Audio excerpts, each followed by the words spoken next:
Hey guys, subscribe for daily content, and if you're shopping for gear, make sure you check out the description for the newest items at some of the very best online retailers. There's also links for some of the items that I personally recommend. Thanks!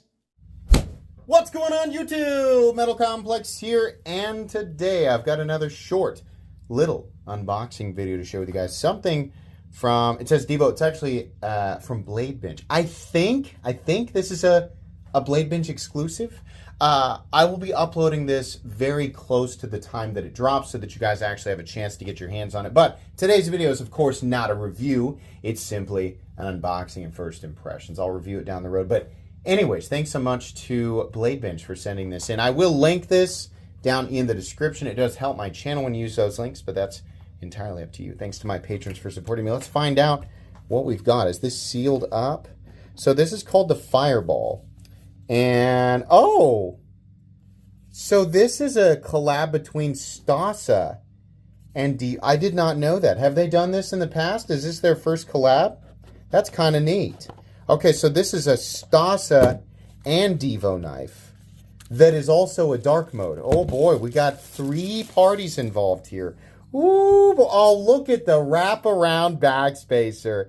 That is cool. So the first time that I ever saw somebody do this was, I think and then they had a Civivi model that came out. But I actually have, is it the Zephyr or the Ziphius? Was the Ziphius like that? And then it had a brother of the something of the Accelerator or something, I can't remember. The people in the comments will tell me. But it had a wraparound backspacer, and I thought that was really, really cool. It doesn't necessarily, you know, create any major utilitarian advantage, but it does look cool. I like this a lot. So it gives it the back that integral look, that one-piece look, but it attaches to presumably a piece of steel or titanium on the inside, so that it, you know, can be a part of the scales and everything. I love the, I'm going to guess this is fat carbon, maybe, I don't know exactly which carbon fiber.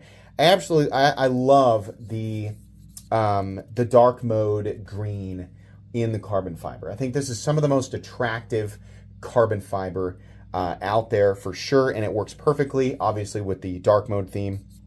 Pocket clips, super duper cool. We only have mounting positions for, or a mounting position for right hand tip up, which is great if you're right-handed, not so great if you are left-handed, but left-handed people will probably still buy this and just put it in their right-hand pocket, which I'm learning that they do.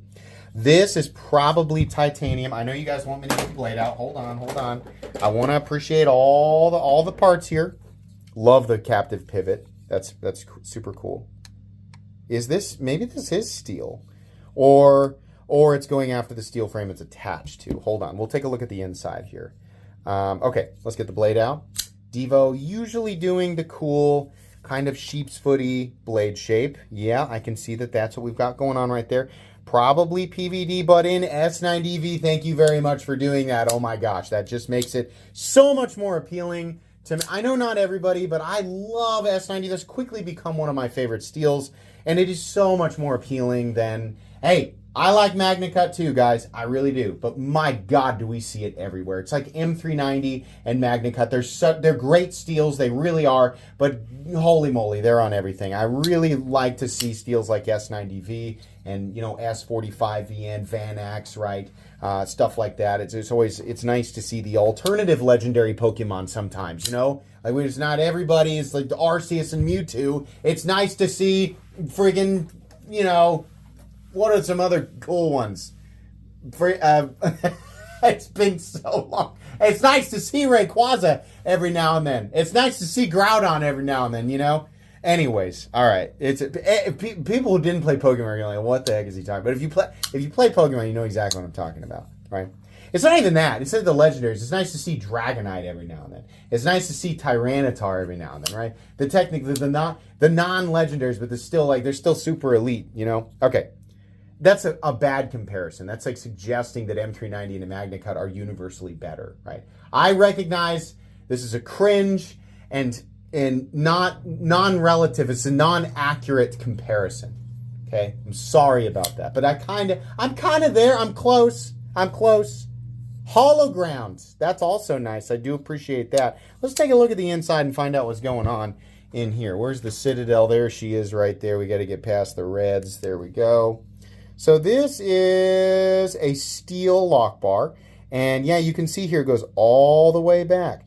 That's probably what this bad boy is attracted to, because I very much doubt that that's steel. If it were, this would be a lot heavier.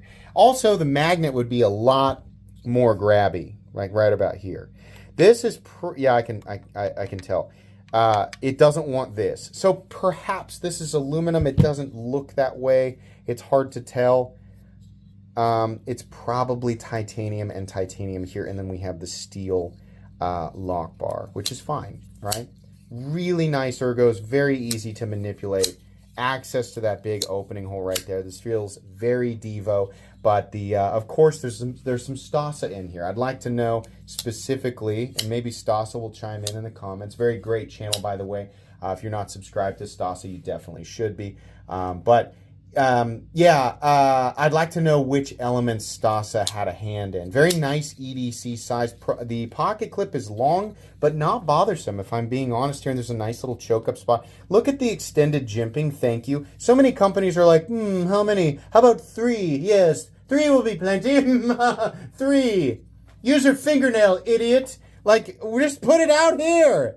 Let me put my finger here. Thank you. It's a good place to end the jimping. It's nice. It's functional. Okay. Let's measure it real quick. Overall length of the Fireball. It's a good looking knife. Oops. 7 1/4. So it's exactly the same size as the Spyderco Para 3. So if you like that, so actually the ergonomic lines are fairly, or the zones, right? Index finger zone, choked up, index finger primary, right? And then there's no lock-in butt hook thing. Like on the, where is it? Where are you? Here. AD 20.5. They don't force you by putting this on the back of it. It's not bad. It's just like I'd rather have it open. Right? If you need to lock in, maybe you need that. Blade length, we're coming in at 3. Cutting edge 2.85. Plunge grind, I know you guys want to take a look. There you go. That's pretty thin. It stays pretty thin. A bunch of sharpening tool there. Size comparisons up against some other comparable knives. What do I have out here? The Miguron Moyaro in titanium and 14C28A. We have the Benchmade Bug Out. Hogue Deca. That's a good one. Shark Cub. Let's get that guy out. There's the old Shark Cub. And what else we got? What else we got would be a good one. TRM Neutron. Random, but there it is. Okay. Guys, that's going to be it for today. This should be dropping super soon. I'll probably have to edit the date at the beginning of the video because I forgot to say it. But I'll have it linked in the description so that you guys can go and check it out exclusively at Bladebinge. That's going to be it. Until the review. I'll do a review on this. But I need to carry it for a bit. That's going to be it today. Please make sure to follow me on Instagram at metal_complex. If you enjoyed this video, leave a like. If you'd like to check out my other content, I do, of course, have lots of videos of knives that are either expensive or inexpensive that I do or don't like, so check those out. And if you enjoy all of my content, go ahead and click on that Metal Complex logo right there and subscribe because there's definitely more coming. Thanks again for watching, everybody, and have a great day.